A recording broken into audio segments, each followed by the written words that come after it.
Vacances parlementaires interrompues. Les députés regagnent l'hémicycle plus tôt que prévu. À l'ordre du jour de cette session extraordinaire, une communication du gouvernement. Elle porte sur le fonds de riposte Covid-19, gestion 2020, audité par la Cour des comptes. Le gouvernement, sur la base de l'article 96, alinéa 2 de la Constitution, a saisi la représentation nationale aux fins de délivrer une communication relative à la gestion du fonds de riposte et de solidarité contre la Covid-19, gestion 2020. En effet, sur le fondement de l'article 86 de la Constitution, le gouvernement avait sollicité et obtenu de l'Assemblée nationale une habilitation à prendre par ordonnance les mesures relevant du domaine de la loi à compter du 16 mars 2020. Par 11 lois, l'Assemblée nationale a déjà ratifié les ordonnances prises par le gouvernement.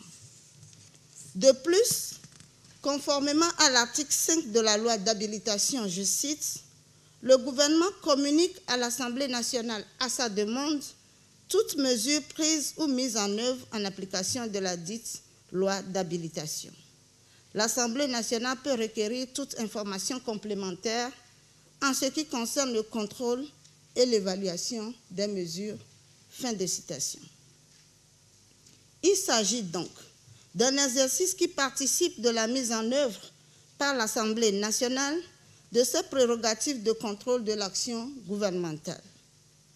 À l'occasion de ce débat de la nation tout entière, je voudrais rendre un hommage mérité au président de la République, son Excellence M. Faure Sazimna Gnassingbé, qui, aux premières heures de la pandémie, a fait ériger des barrières multiformes pour protéger les populations que nous sommes contre la Covid sur les plans sanitaires, sécuritaires, social et économique. D'importantes ressources financières ont été mobilisées pour donner des résultats tangibles reconnus, tant au plan national qu'international, par les partenaires en développement comme l'un des rares pays ayant eu la meilleure approche de protection des populations. Toutefois, et afin d'apporter des précisions, le gouvernement vient éclairer la représentation nationale sur les points de la gestion du fonds irrelatif. Avant le débat, le ministre d'État, Payadowa Boukwesi, plante le contexte. Nous devons accepter que face à un péril imminent, les procédures ne soient pas entièrement suivies. Nous devons admettre que ce qui doit être recherché en toute responsabilité, dans ce cas, c'est l'efficacité des actions et leur impact sur nos populations. C'est avec un sens de responsabilité que le gouvernement revient aujourd'hui devant la représentation nationale pour répondre aux préoccupations sur la gestion du fonds de riposte. Ce sera l'occasion d'apporter des précisions sur les sujets qui ont été évoqués dans l'opinion et de rappeler combien les mesures ont été conduites avec sérieux et pour objectif la recherche de l'efficacité au bénéfice de nos populations. Puis, place aux questions. À l'occasion de l'examen des dossiers au niveau de la Commission des finances, nous avons eu à débattre de long en large sur plusieurs questions qui sont concernées par ce rapport. Le riz commandé n'était pas destiné à être distribué comme cadeau, à aller dans nos assiettes directement. Il faut que les choses soient claires, parce que c'est ce qu'on nous dit. Pour nous qui sommes vivants, la responsabilité aujourd'hui n'est pas tellement de savoir qui est coupable de quoi, mais en toute responsabilité de regarder ce qui s'est passé et de voir qu'est-ce qui peut être amélioré. Par rapport au ministre du Commerce, juste avoir la garantie que les importateurs ont payé la totalité de la somme qui fait objet de polémique. Nul ne peut aujourd'hui dire que pendant cette crise, le gouvernement n'a pas été présent auprès des populations. À leurs préoccupations, le gouvernement répond. Il salue au passage le travail de la Cour des comptes. Les manquements appellent à des réformes. Il me semble qu'il faut d'abord dans l'ensemble saluer le travail qui a été fait par la Cour avec ses imperfections et ses qualités. Ces qualités, nous avons retenu des leçons importantes et des recommandations. Cela va impacter la réforme de nos textes pour les adapter aux situations d'urgence et d'extrême urgence. Le riz dont on parle, si on calculait nos délais de commande, normalement, on était à 4-6 mois de livraison. Mais la méthode anglaise qui a été trouvée nous a permis de gagner un temps extrêmement précieux pour pouvoir livrer le riz à nos compatriotes dans des délais extrêmement courts. Donc ces tests vont avoir, ces recommandations de la Cour vont avoir un impact sur l'amélioration nécessaire de notre législation. La deuxième, la Cour dit que nos administrations également doivent être diligentes dans la préparation, notamment les comptables, dans la préparation des dossiers et des pièces comptables lorsque des opérations faites, quelles que soient les circonstances. Il me semble que c'est une recommandation intéressante. Nous allons renforcer les capacités des administrations également par rapport à cela. On parle de dérapage, c'est parce que vous avez dérapé au niveau du déficit budgétaire. Nous disons non. Nous avons réalloué certaines dépenses pour faire face au social. En ce moment-là, il fallait sauver des vies. Et l'eau, c'était très important. La représentation nationale, visiblement satisfaite des échanges avec le gouvernement. Yawadi Goli Tchegan apprécie la promptitude du gouvernement à sauver sa population, quand on sait que la pandémie a tué par millions dans le monde. La vie n'a pas de prix. C'est pour ça que nous continuerons de rendre grâce à Dieu qui a permis que les mesures qui ont été prises par le gouvernement aient donné des résultats, puisque personne ne pariait sur ce qui allait découler de tout ce que nous faisions.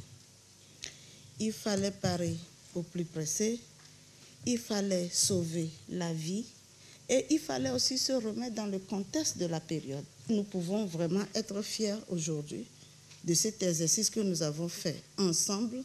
Il a fallu du sang-froid, du courage, mais au vu de tout ce qui a été développé, je crois qu'il fallait aussi faire preuve d'ingéniosité. Il fallait de l'engagement, il fallait aussi le sens de responsabilité, la capacité de respecter la vie humaine et à la protéger par les moyens qui sont à sa disposition. Le sens de l'anticipation. L'Assemblée nationale aussi, dans ses prérogatives, avait besoin d'avoir une meilleure compréhension de toute la gestion des fonds de riposte Covid. Nous ne pouvons que remercier et exprimer toute notre admiration au président de la République. Les explications données par le gouvernement ont éclairé les zones d'ombre et dissipé les doutes. Et lui propose à présent de suivre les explications des ministres des Finances, de la Sécurité et de la Santé sur la gestion faite de ce fonds dans leurs différents départements. Devant les députés, ils ont apporté des éléments justificatifs de toutes leurs dépenses. Écoutez ça là. Les députés, attentifs aux explications du ministre Sani Yaya sur la gestion du fonds de riposte et de solidarité Covid-19. L'exercice vise à rassurer l'opinion publique que ce fonds est géré de la manière la plus transparente. Avec preuve à l'appui, le ministre de l'Économie et des Finances a justifié toutes les dépenses effectuées dans la lutte anti-Covid. Au regard des pièces justificatives complémentaires que le gouvernement a apportées, la Cour a donné quitus que la gestion des fonds, que ce soit en recettes, que ce soit en dépenses, s'est faite, dans le respect des procédures de la commande publique, les textes existants et des textes même qui ont été pris dès le début de la pandémie. Les dépenses qui ont été exécutées en respect des obligations des conventions de financement avec l'ensemble des partenaires. Elle a fait des recommandations, dont certaines pertinentes pourraient être prises en compte dans notre dispositif national pour améliorer en tout cas nos procédures. Nous en avons pris acte.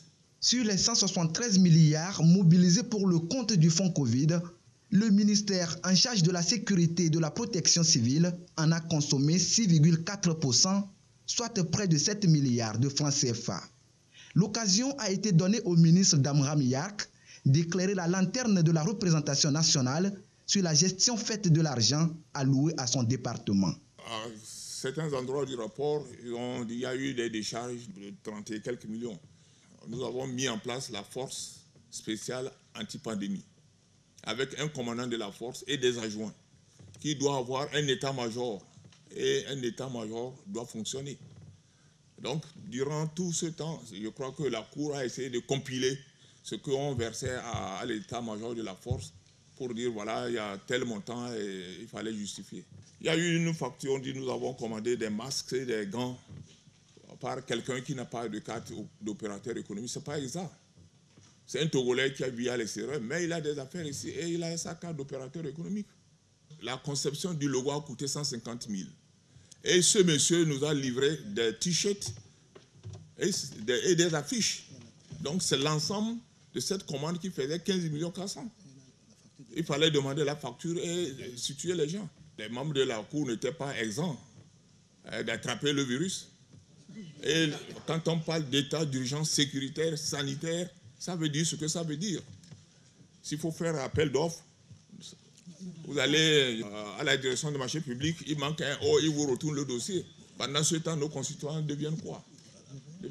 Donc, certaines commandes ont été faites sur la marque de l'urgence. Construction d'infrastructures sanitaires, acquisition de matériel et équipements médicaux. C'est à cela qu'ont servi les 9 milliards dépensés par le ministère en charge de la Santé, lui qui était en première ligne de la lutte contre le Covid-19. Moustapha Mijiyawa est revenu en détail sur les dépenses effectuées par son département dans le cadre de ce fonds, tout en reconnaissant les quelques insuffisances constatées par la Cour des comptes. Il a été mis en place un certain nombre d'infrastructures. On a vu comment le chef de l'État a pris des mesures pour que nous ayons un centre de référence en matière de prise en charge, le CHR Le Commune, dont on a construit un équivalent à Kara qui sera bientôt inauguré. En dehors des 2 centres de référence, il y a 9 entités qui ont été construites avec d'ailleurs la pleine participation du ministère des Travaux publics. Et côté laboratoire, nous avons été le pays qui a mis en place quelque chose d'extraordinaire, le laboratoire qui a été installé à l'aéroport international Gnassingbé Yadema, en sachant que c'est un laboratoire mobile qui est venu en pièces détachées, qui a été monté. Et d'ailleurs, actuellement que nous sommes en train de sortir de la Covid, les différentes pièces, puisque c'est composé schématiquement de 3 grandes entités, on est en train de voir comment redéployer ces entités-là dans nos formations sanitaires. De la même façon, l'INH a été renforcé à Lomé et il y a une antenne qui a été construite et qui a été inaugurée à Kara. Nous avons vu en direct la réception de beaucoup de matériel, que ce soit les matériels de réanimation, le matériel de protection, le matériel de prise en charge, que ce soit les médicaments, que ce soit les vaccins. Tout ceci a été fait dans des procédures très accélérées pour que nous soyons à l'abri.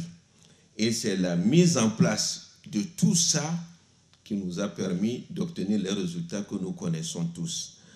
En se soumettant à cet exercice devant l'Assemblée nationale, les membres du gouvernement montrent leur bonne foi dans la gestion du fonds Covid. Ils ont tous reconnu les insuffisances relevées par la Cour des comptes. Ils comptent corriger le tir lors d'éventuelles crises ou autres cas d'urgence comme le Covid-19.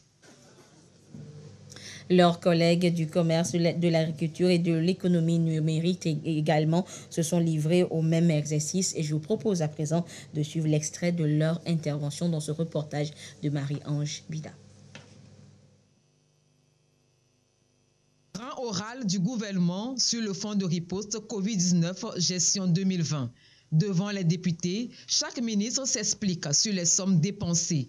Le ministre du Commerce apporte des justificatifs sur les 31 500 tonnes de riz achetées. À l'époque, après 4 mois, il n'y aurait plus de riz dans ce pays. Un gouvernement responsable, il fallait importer du riz, qui était difficile d'ailleurs parce que tout s'est bloqué. Tout le monde se jette sur les stocks disponibles. Nous avons retrouvé qu'il y avait auprès d'un fournisseur au lame une quantité qui pourrait nous permettre d'ajouter à ce que nous avons localement de tenir au moins pendant 1 an. Ce qui nous a poussé à commander les 31 500 tonnes de riz. Nous avions vérifié également les prix qui étaient pratiqués à l'international.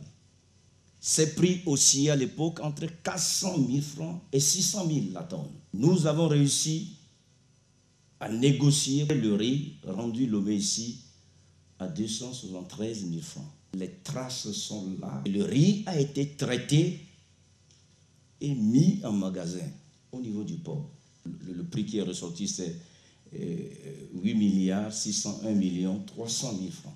Tout calcul fait, s'il faut livrer ce riz au prix de revient, nous n'allons pas pouvoir atteindre l'objectif qui est de rendre le riz disponible sur toute l'étendue du territoire et à un prix abordable. Le gouvernement a décidé de subventionner ce riz encore à 1,3 milliard pour que le sac de riz de 50 kilos revienne à 12 500 et de 25 kilos à 6 250. C'est ce qui fait qu'on n'a pas eu trop de tension sur la filière riz. Le ministre de l'Agriculture, lui, se prononce sur l'acquisition de l'engrais. On s'est retrouvé face à cette situation où il fallait coûte que coûte trouver de l'engrais pour le mettre à la disposition des producteurs. Donc l'État s'est mis à la recherche de stocks d'engrais auprès des distributeurs agréés. Et donc suite à ces recherches, il y a donc des stocks qui ont été identifiés auprès de 2 distributeurs agréés. Il y avait un total de 16 000 tonnes d'engrais qui étaient stockés au port autonome de Lomé en tierce détention par les banques UTB et Orabank. C'est dans ce cadre qu'un financement à hauteur de 3 372 633 000 francs CFA a été mobilisé afin de permettre à la CAGIA de rentrer en possession de ce stock. Le prix de cession du stock de sécurité d'engrais a été convenu avec les sociétés privées à un prix donc de 10 053 francs CFA le sac de 50 kg, soit 201 060 francs CFA la tonne. Et le prix maximum décidé par le chef de l'État pour la vente aux agriculteurs a été arrêté à 12 500 francs le sac de 50 kg, soit 250 000 francs la tonne. D'une explication à une autre, la ministre de l'économie numérique prend la parole. Son intervention porte sur le système de transfert monétaire Novici. La Cour des comptes, dans sa première évaluation, constate que le Novici a duré du 8 avril 2020 au 11 mai 2020 et pour un montant total de 12 220 470 250 francs. Et la Cour dit, sauf erreur ou omission, il y a un reliquat puisque Novici a pris fin en 2020.